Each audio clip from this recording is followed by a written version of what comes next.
നമ്മുടെ നാടൻ കപ്പ ഉപയോഗിച്ച് ഒരു കിടിലൻ ഹലുവയാണ് ഉണ്ടാക്കുന്നത്. അത് വേണ്ട ഇൻഗ്രീഡിയൻസ് എന്തൊക്കെയാണെന്ന് നമുക്ക് നോക്കാം.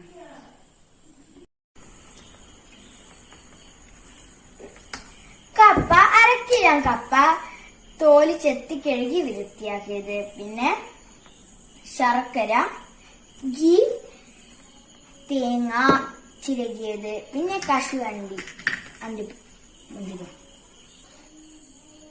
ഈ കപ്പ നമുക്ക് ഈ കുക്കറിലിട്ട് നന്നായി വേവിച്ചെടുക്കാം.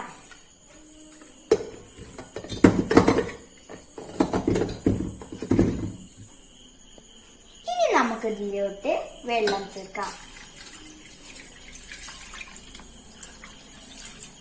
ഇതിൽ ഉപ്പ് ഇടേണ്ട ആവശ്യമില്ല. ഇനി നമുക്കിത് അടച്ച് വെച്ച് വേവിച്ചെടുക്കാം.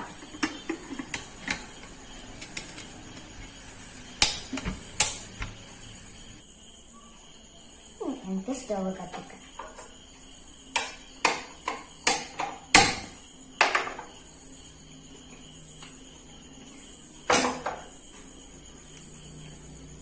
അപ്പൊ ഇനി നമുക്കിത് 3 വിസിൽ വരുന്നത് വരെ നമുക്ക് വേവിച്ചെടുക്കാം. ഇനി നമുക്ക് കപ്പ വരുമ്പോഴേക്കും നമുക്ക് ഈ ശർക്കര മെൽറ്റിയെടുക്കാം. ഇത് നമ്മൾ ഒരു പാത്രത്തിലോട്ട് ഈ ശർക്കര ഇടണം. എന്നിട്ട് നമ്മൾ ഇതേ ഒരു ഗ്ലാസ്സിൽ വെള്ളം ഒഴിക്കുക.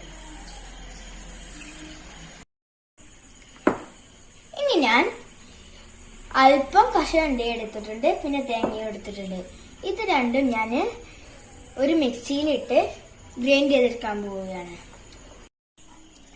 കപ്പ ഇപ്പൊ നല്ലോണം വെന്ത് വന്നിട്ടുണ്ട്. ഇനി നമുക്കിതൊരു ഫോർക്ക് ഉപയോഗിച്ച് ഉടച്ചെടുക്കാം. ഇതിന്റെ നാര് കളഞ്ഞു വേണം ഉടച്ചെടുക്കാൻ. നമ്മളൊരു പാൻ ചൂടാക്കി എടുത്തിട്ടുണ്ട്. ഇനി നമ്മൾ അതിലോട്ട് ഗീ ഒഴിച്ചിട്ട് അണ്ടിപ്പരിപ്പും മുന്തിരിയും വറുത്തെടുക്കാം.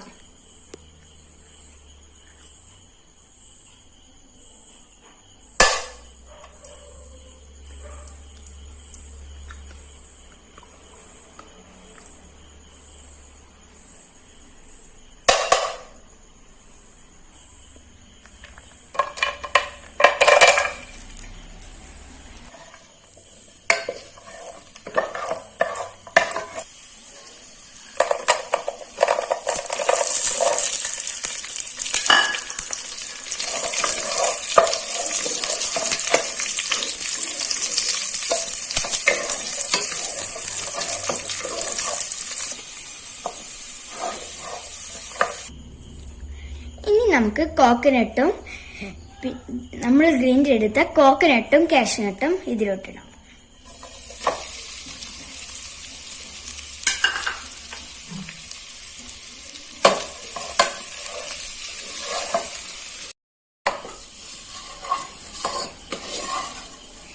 ഇനി നമുക്ക് നമ്മൾ മെൽറ്റ് ചെയ്ത് വെച്ച ശർക്കര പാനി ഇതിലോട്ട് ചേർത്ത് കൊടുക്കാം.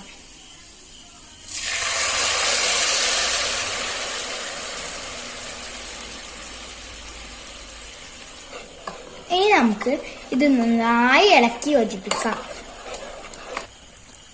അപ്പൊ നമ്മുടെ ഇത് തിള വന്നു തുടങ്ങിയിട്ടുണ്ട്.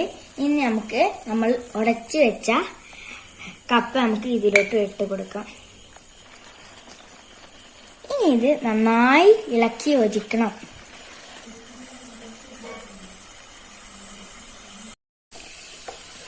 ഇതിപ്പോ നല്ലോണം തിക്കായി വന്നിട്ടുണ്ട്. ഇൻഗ്രീഡിയൻസ് പറഞ്ഞപ്പോ ഒരു കാര്യം വിട്ടുപോയി. നമ്മൾ 1 ടേബിൾ സ്പൂൺ അരിപ്പൊടിയും 1 പിഞ്ച് ഉപ്പും ഇതിലോട്ട് ചേർത്ത് കൊടുക്കാം.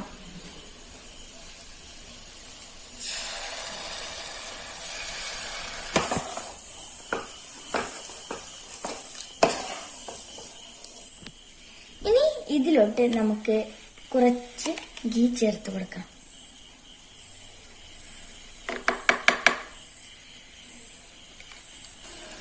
നന്നായി ഇളക്കി യോജിപ്പിക്കാം.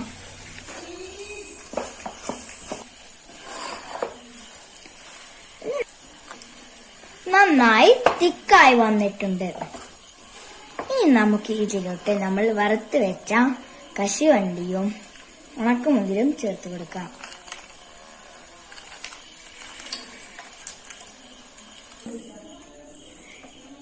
നമ്മളൊരു ട്രേ എടുത്ത് അതിൽ നെയ്യെടുത്ത് തടവി കൊടുക്കാം. നമ്മളിവിടെ നെയ്യൊക്കെ തേച്ചിട്ടുണ്ട്. ഇനി നമ്മുടെ കപ്പ ഹലുവ ഇതിലോട്ട് ഒഴിച്ചു കൊടുക്കാം.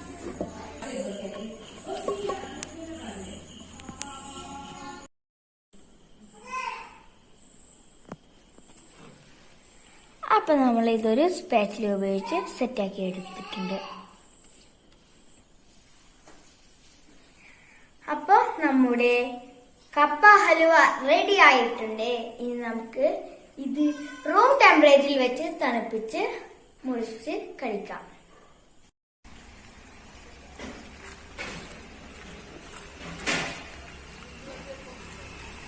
അങ്ങനെ നമ്മുടെ നാടൻ കപ്പ ഹലുവ ഇവിടെ റെഡി ആയിട്ടുണ്ട്, സെറ്റായി വന്നിട്ടുണ്ട്.